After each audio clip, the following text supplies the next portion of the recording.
SFI ఆధ్వర్యంలో pending స్కాలర్షిప్లు విద్యారంగ సమస్యలను పరిష్కరించాలని కోరుతూ జిల్లా కలెక్టర్ వద్ద నిరసన తెలిపారు ఎస్ఎఫ్ఐ నాయకులు. ప్రభుత్వం అధికారంలోకి వచ్చి 20 నెలలు గడుస్తున్నా విద్యారంగ సమస్యలు పరిష్కరించకపోవడం శోచనీయమన్నారు. వెంటనే విద్యారంగ సమస్యలను పరిష్కరించకపోతే రాష్ట్ర వ్యాప్తంగా ఉద్యమాలు చేస్తామని హెచ్చరించారు.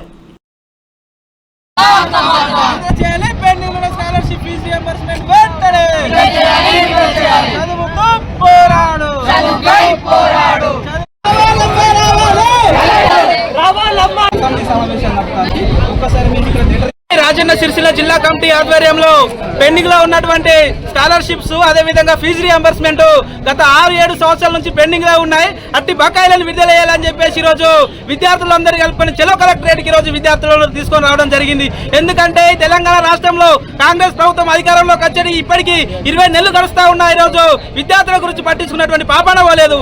ఇప్పటికే అనేక దఫాలుగా ఎస్ఎఫ్ఐ జిల్లా కమిటీల ఆధ్వర్యంలో రాష్ట్ర కమిటీల ఆధ్వర్యంలో అనేక రకాలుగా ఉద్యమాలు పోరాటాలు చేసినప్పటికీ ఎక్కడికక్కడ మా ఉద్యమాన్ని అణిచివేటటువంటి కుట్ర చేస్తూ ఈ రోజు విద్యార్థులను ఇబ్బందులు పెడుతున్నటువంటి పరిస్థితి ఉంది. ఇప్పటికే రాష్ట్రంలో 8,000 కోట్ల పైచిలకు రూపాయలు స్కాలర్షిప్స్ ఫీజు రియంబర్స్మెంట్ ఉంటే ఇప్పటి వరకు కూడా విడుదల చేయలేనటువంటి పరిస్థితి. ఈ తెలంగాణ రాష్ట్రానికి కాంగ్రెస్ ప్రభుత్వం అధికారంలోకి వచ్చి ఇప్పటి వరకు కూడా ఒక విద్యాశాఖ మంత్రి నియమించకపోవడం సిగ్గుచేటు. మన రాష్ట్రంలో మద్యానికి మంత్రి ఉన్నాడు, మరి విద్యకు ఈ రోజు మంత్రి లేకపోవడం ఎంత దుర్మార్గం అని చెప్పేసి ఈ రోజు అడుగుతా ఉన్నాం. ఇప్పటి